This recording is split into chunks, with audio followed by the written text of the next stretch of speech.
Controller drift can be frustrating while playing Elden Ring, but there are several steps you can take to minimize or eliminate the issue. Follow this guide to help speed up your gameplay experience. Step 1. Check for software updates. Ensure that your console or PC and the game itself are updated to the latest version. Developers often release patches that can fix bugs, including controller-related issues. Step 2. Adjust dead zone settings. Access the game's settings and look for controller options. Adjust the dead zone settings to a higher value, which can help reduce the impact of drift by requiring more movement from the joystick before it registers. Step 3. Clean the controller. Dust and debris can cause joystick drift.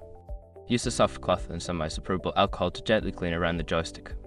Make sure to let it dry completely before using it again. Step 4. Reset the controller. If the drift persists, try resetting your controller. For most controllers, this involves pressing a small reset button located on the back or bottom. Refer to your controller's manual for specific instructions. Step 5. Consider a replacement. If none of the above steps work, it may be time to consider replacing the controller. Look for models known for durability and performance, or consider third-party options that might offer better reliability. By following these steps, you should be able to reduce controller drift and enhance your gaming experience in Elden Ring. Enjoy your adventure!